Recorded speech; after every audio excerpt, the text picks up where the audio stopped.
délégation envoyée par les gens de Tombouctou à Marrakech pour demander l'aide du sultan, comme à Tlemcen, comme à Touat. Ils ont envoyé des délégations aux souverains marocains pour demander l'aide face à la colonisation.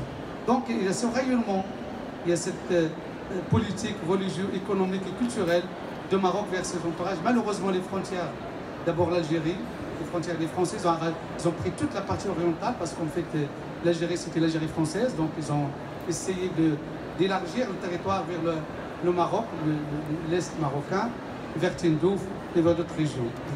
Bah, on rappelle quand même que tout ça ne veut pas dire que nous avons une rancune ou des comptes à régler, non, mais en fait, il y a des vérités qui doivent être établies pour le respect de la souveraineté de chacun. Le Maroc a reconnu la Mauritanie, il n'a pas de prétention territoriale ni en Mauritanie. C'est vrai, les frontières avec l'Algérie ne sont pas toujours. Mais il n'a jamais, le Maroc, au contraire, le Maroc a beaucoup sacrifié pour essayer pour avoir la paix, pour avoir des relations régionales avec tous les partenaires, même avec les gens qu'ils ont créés, malheureusement. D'ailleurs, c'est l'Espagne et la France viennent de reconnaître. Bah, c'est eux les mieux informés sur la création du Sahara, c'est les Espagnols et les Français. Parce que c'est eux qui ont créé. Il y a deux États qui c'est d'ailleurs. Pardon.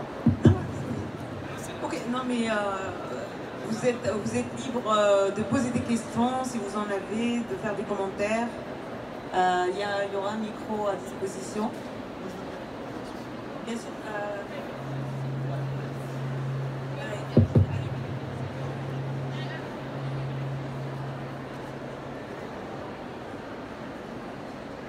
Bonjour professeur, bonjour madame Abdelaziz. J'ai trois questions à vous poser. Parlez un peu plus fort. Je vais essayer de parler plus fort. Je suis un peu intimidé par le professeur. Les trois questions. Est-ce que le malheur du Maroc, finalement, c'est pas cette question d'intangibilité des frontières? Juste l'intangibilité des frontières s'adressait davantage à des pays sous colonie.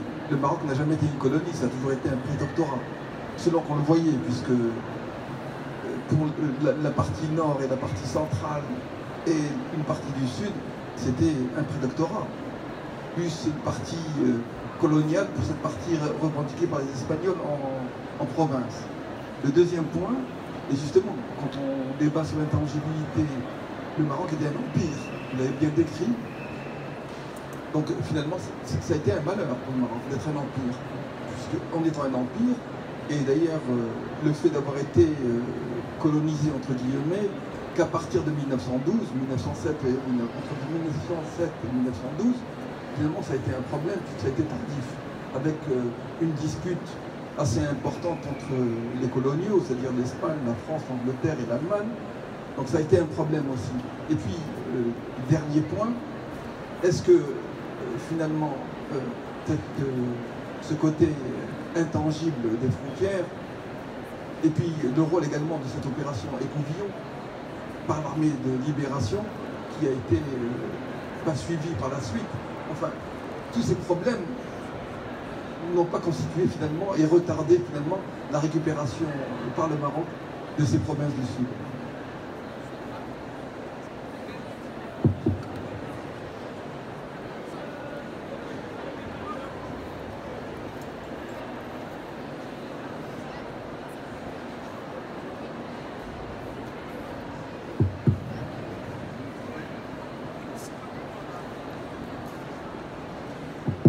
D'ailleurs, j'aimerais bien réagir. D'abord, le Maroc n'a pas, la colonisation du Maroc, ça n'a pas commencé en 1907.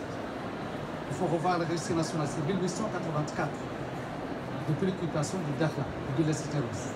Et ça, il faut réintégrer ça, parce qu'on a une historiographie plus coloniale. L'Emmanuel, les événements de Casa, d'ailleurs, même Figuig, c'est 1902.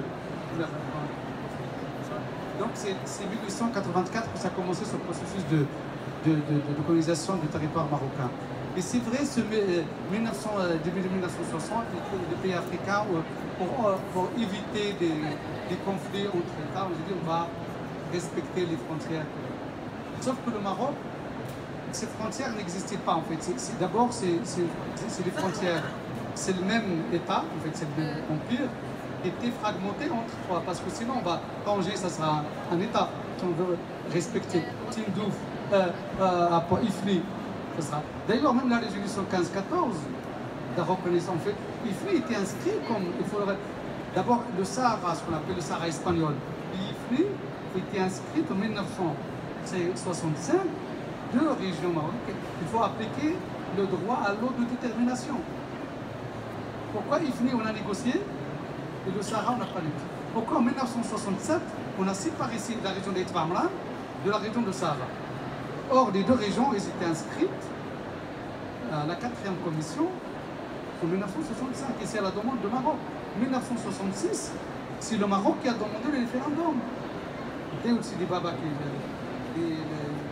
Mohamed Cherkaoui, secrétaire d'État, secrétaire des Affaires étrangères, ils ont demandé l'organisation d'un référendum d'autodétermination au Sahara. Le Maroc n'a jamais. Mais à condition, pour le Maroc, l'autodétermination, ça dépend des questions qu'on va poser. Ce n'est pas un État, ce n'est pas l'indépendance, c'est juste est-ce que vous voulez rester sous occupation espagnole ou réintégrer la mère patrie.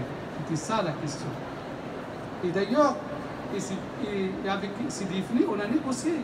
Parce que si on va appliquer la résolution de l'UA, donc on va avoir un État à Tanger, un État à Sidi Ifni, un État à Tantan, d'ailleurs Tantan Tafaya c'est un autre producteur aussi, il faudrait payer un État à Sagal Hamra et un autre État à Ridol, si on veut vraiment respecter ça. Et d'ailleurs le Maroc, il y a toute une réflexion sur ses frontières. Donc malheureusement, on avait d'abord l'Algérie et les Français, ils étaient contre cette réintégration territoriale du Maroc, les Espagnols et l'Algérie. Et après une interprétation arbitraire de droit international. Et la résolution 1514 de 1960, qui était d'ailleurs l'ONU, il fait partie de ce conflit, pour le dire. D'ailleurs, 1960, une interprétation arbitraire, parce qu'en fait, la résolution 1514, il ne dit pas un État, il dit qu'il y a trois formes d'autodétermination.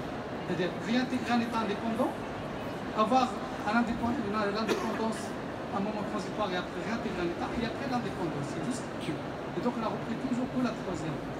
75, la Cour de la Haye aussi, il a pris le vote de 2000, donc c'est un autre problème. Et donc l'ONU, je pense, il a l'héritage colonial, on a notre voisin algérien et on a aussi l'ONU qui gère mal ce dossier.